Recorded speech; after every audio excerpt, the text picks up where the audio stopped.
Hi friends, good morning. எந்திரிச்சு பார்த்தா எங்கள் வீட்டை சுற்றி கடலில் நிற்கிற மாதிரி தண்ணியாக நிற்கிது.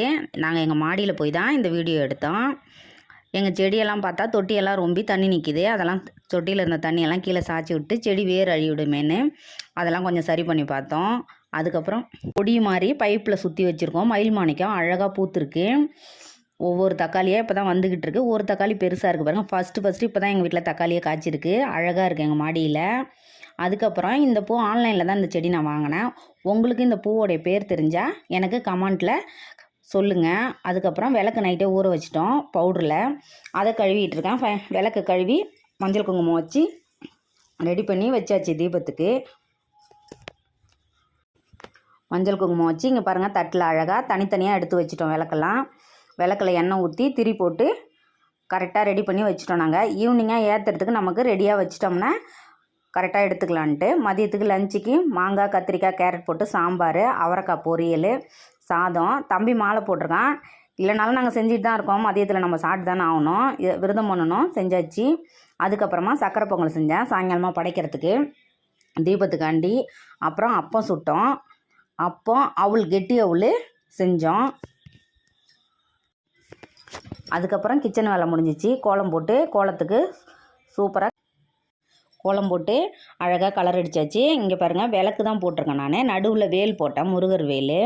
அப்புறம் பாப்பா வாசலில் வேல் போட வேணாமா மயிலான்னு சொல்லிவிட்டு அதனால் அப்புறம் அவங்க விட்டுட்டேன். அம்மியை கழுவி எப்போவுமே வெளி செவ்வாய்னா அம்மி கழுவி பொட்டு வைக்கணும். ஏன்னா நமக்கு பழங்காலத்துலேருந்தே அது பழக்கம். எல்லா வேலையும் முடிஞ்சிருச்சு.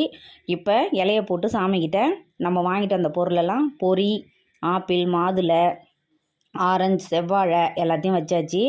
வச்சுட்டு நம்ம செஞ்ச சக்கரை பொங்கல், வீட்டில் செஞ்ச சக்கரை பொங்கல் கெட்டி அவுள் இது வச்சுருக்கோம். அது எப்படின்னா அவளை தண்ணியில் ஊற வச்சுட்டேன் நான் ஒரு 11 மணிக்கு போல். இப்போ நம்ம ஈவினிங்காக தான் படைக்கிறோம். நல்லா ஊறிடுச்சு. தண்ணியை வடிகட்டி புழிஞ்சிட்டு நாட்டு சக்கரை, தேங்காய், ஏலக்காய் பொடி போட்டு செஞ்சு இந்த வீடியோ நாங்கள் போடுறோம். அதை பாருங்கள் நீங்கள். அதுக்கப்புறம் செஞ்ச சக்கரை பொங்கல் வச்சாச்சு இலையில். அப்புறம் அப்பம் செஞ்சேன். கார்த்திகை தீபம்னாலே நம்ம அப்பம் செய்கிறது பழக்கம். அப்பம் செஞ்சாச்சு. அதையும் இலையில் வச்சாச்சு. ஃபைனலாக எல்லாம் சாமிக்கு நம்ம வச்சுட்டு திருவண்ணாமலை தீபம் டிவியில் காமிச்சிட்டாங்க. காமிச்ச உடனே நம்ம விளக்கேற்ற ஆரம்பிச்சிட்டோம். எப்போவுமே திருவண்ணாமலை தீபம் காமிச்சிருந்தால் வெளியிலேருந்து விளக்கேற்றி தான் உள்ளே கொண்டு வரணும். நம்ம இப்போ வெளியில் குத்து விளக்கு ஏற்றிட்டு சுற்றி அகல் விளக்கு வச்சுருக்கோம் பாருங்கள். அந்த கலர் அடித்த கோலத்தில் அகல் விளக்கு ஏற்றிக்கிட்டு இருக்கோம். அங்கேருந்து ஒரு விளக்கு உள்ளே எடுத்துகிட்டு வந்து தான் நம்ம சாமிக்கிட்ட பூஜை அறையில் விளக்கு ஏற்றணும். வாசலில் விளக்கேற்றி முடிச்சுட்டு இங்கே பாருங்கள் அருகாலில் விநாயகர் விளக்கு வச்சேன். மேலேயும் விளக்கு வச்சுருந்தேன். அதே மாதிரி பூத்தொட்டிலையும் நாங்கள் விளக்கு வச்சுருந்தேன். அதையும் ஏற்றிட்டு அதுக்கப்புறமா தான் ஹாலுக்கு வந்தோம். ஹாலில் பூ வச்சு சுற்றி அழகாக என் பொண்ணு குத்து விளக்கு வச்சுருந்தாங்க. அதையும் இங்கே பாருங்கள் ஹாலில் இருக்கிற குத்து விளக்கு சுற்றி பூ வச்சு அழகாக டெக்கரேஷன் பண்ணி வச்சுருக்கேன் என் பொண்ணு. அதில் தான் நான் விளக்கு ஏற்றிட்டு இருக்கேன். அதை ஏற்றிட்டு அதுக்கப்புறமா பூஜை ரூமுக்கு போய் பூஜைக்கு விளக்கு ஏற்றிட்டு இருக்கேன். இங்கே பாருங்கள் அகல் விளக்கு வெளியிலேருந்து எடுத்துகிட்டு வந்த விளக்கில் தான் நம்ம காமாட்சி அம்மன் விளக்கு ஏற்றுறோம். காமாட்சி அம்மன் விளக்கு ஏற்றுறோம். ஃபைனலாக ஃபுல்லாகவே விளக்கு ஏற்றியாச்சு. சாமிக்கிட்டலாம் விளக்கு ஏற்றி முடிச்சுட்டு முருகருக்கு முக்காலி வச்சு முன்னாடி வேலுக்கு முக்காலி வச்சுருந்தோம். ஆனாலும் ஒரே முக்காலிலே வைக்கணும்னு தான் இப்போ வேலையும் அதிலே வச்சுட்டேன். பெரிய முக்காலியில் எல்லா விளக்கையும் ஏற்றியாச்சு. இங்கே பாருங்கள் எங்கள் வாசல் படிக்கட்டில் இருந்து உள்ள வரைக்கும் அழகாக ஏற்றியாச்சு. இந்த கம்பியில் நாங்கள் ஒற்றை மெழுகு விளக்கு வாங்கிட்டு வச்சோம். ஒரு யோசனை அதுலேயும் விளக்கு வைக்கணும் அப்படின்றதுக்காண்டி அதில் வச்சே தீரணுன்னு அது வச்சோம். இங்கே பாருங்கள் அழகாக சூப்பராக ஏற்றியாச்சு.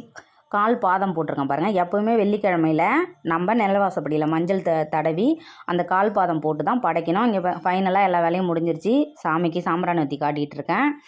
காமிச்சிட்டு தீபாரத்தனை காமிக்க வேண்டியது தான். கற்பூரம் ஏற்றி அண்ணாமலையாருக்கு அரோகரா சொல்லி ஒரு வழியாக ஃபைனலாக தீபத்துக்கு சாமி நம்ம கும்பிட்டுட்டோம். பூஜை அறையாக எப்படி வச்சுருக்கோம். பூஜை அறையில் நாங்கள் சாமி கும்பிட்டுருக்கோம். இங்கே பாருங்கள் ஃபுல்லாகவே மஞ்சள் தடவி குங்குமம் வச்சுருக்கேன். எவ்வளோ திஷ்டி இருந்தாலுமே நம்ம வீட்டில் மஞ்சள் கரைச்சி தெளித்தாலோ இல்லை சாமி அறையில் அதிகமாக மஞ்சள் குங்குமம் யூஸ் பண்ணாலோ நம்ம உபயோகப்படுத்துறதுனால நமக்கு நல்லது தான் நடக்கும். ஏதாவது தீட்டு தடுங்கனாலும் சரியாக போயிடும். இன்னொன்று மஞ்சளும் குங்குமமும் அம்மா நம்மள ஓம் சக்தி காப்பான்னு சொல்லுவாங்க. அது மாதிரி தான். இங்கே பாருங்கள் சாமி கும்பிட்டு நாங்கள் எல்லாம் தொட்டு கும்பிட்டுட்டோம். அதுக்கப்புறமா மாடியில் போய் எங்கள் மாடியில் ஃபுல்லாகவே விளக்கு வச்சோம். நிற்கவே இல்லை மாடியில். 4 நாள் விளக்கு ஒன்றா வச்சு தீபம் மாதிரி இங்கே பாருங்கள் ஏற்றிருக்கோம். சூப்பராக எரியுது எங்கள் மாடியை சுற்றி. எங்கள் வீட்டுக்கிட்ட இருக்கிற எந்த மாடியிலுமே விளக்கு எரியல. எங்கள் மாடியில் அழகாக எரிஞ்சிச்சு. தீபாவளிக்கு வச்சுருந்த வெடி எடுத்து கம்பி மத்தாப்பு கொளுத்தி எது செஞ்சாலும் நானும் என் பொண்ணு தான் செஞ்சுக்கலாம். அதனால் கம்பி மத்தாப்பு கொளுத்தி புஸ்வானம் வச்சிட்ருக்கேன். எங்கள் சுஜி இருக்கான் எங்கள் கூட. இப்போ தான் வச்சல. அதுக்கப்புறம் முருகரை பார்க்கணுன்னு நாங்கள் எங்கள் வீட்டிலேருந்து வேடப்பார் கோயிலுக்கு கிளம்பிட்டோம். எங்கள் வேடப்பார் வந்து காவல் தெய்வம்னு சொல்லுவாங்க எங்கள் ஊருக்கு. அதனால் அவரை பார்த்துட்டு வந்துடலாமேன்னு நாங்கள் போயிட்டுருக்கோம். இன்னும் ஒன்று எனக்கு கெட்ட கெட்ட கனவாக வருது. நமக்கு உடம்பு சரியில்லை, இல்லை நமக்கு யாராவது ஏதாவது செஞ்சிட்டாங்க அப்படின்னாலே அந்த கோயிலுக்கு போயிட்டு வந்தாலே நமக்கு சரியாயிடும். நீங்கள் யாராவது போகணுன்னா கண்டிப்பாக எங்கள் வேடப்பார் கோயிலுக்கு போங்க. உடம்பு முடியலன்னா அங்கே போய் கயிறு கட்டிட்டு வந்தாலே நல்லா ஆகிடும். நாங்களும் போய் சாமி கும்பிட்டுட்டு ஃபஸ்ட்டு எடுத்துமே கருப்பர் தான் இருப்பார் முன்னாடி. இங்கே பாருங்கள் கருப்பண்ண சாமி தான் இருப்பாங்க. அங்கே பார்க்குறதுக்கே பயமாக இருக்கும். ஆனாலும் நம்மளை காக்கிறவர் அவர். இவர் வீரனார். கருப்பனார் முன்னாடியே இருப்பார். கொஞ்சம் தூரம் போனாலே அடுத்தது வீரனார். அதுக்கப்புறம் தான் உள்ளுக்குள்ளே போனால் இங்கே பாருங்கள் குதிரை காவலுக்கு. அதுக்கப்புறம் உள்ளுக்குள்ளே போனால் தான் எங்கள் வேடப்பாரை பார்க்கலாம் நீங்கள். இது ஒரு வீரனார். இவரும் தான். இவர்கிட்ட வந்து சீட்டு பூட்டு பூட்டுறது எல்லாமே செய்வாங்க அந்த சாமிக்கிட்ட. எப்படின்னா நம்ம வேண்டிக்கிட்டு எது வேண்டிட்டு அங்கே செஞ்சாலுமே நடக்கும்ன்றதுக்காண்டி அங்கே செய்கிறது. அண்ணி கோயிலுக்கு பின்னாடிலாம். அதனால் கோயிலை சுற்றி வர முடியல. சாமி கும்பிட்டுட்டு எப்படியே வீட்டுக்கு கிளம்பிட்டோம். நாங்கள் வீட்டுக்கு வந்து எப்படியே சேர்ந்தாச்சு. இன்னொரு வீடியோவில் பார்க்கலாம். எங்கள் சேனலுக்கு லைக் பண்ணுங்கள், ஷேர் பண்ணுங்கள், சப்ஸ்கிரைப் பண்ணுங்கள். எங்கள் சேனலுக்கு சப்போர்ட் பண்ணுங்கள். Okay, bye friends.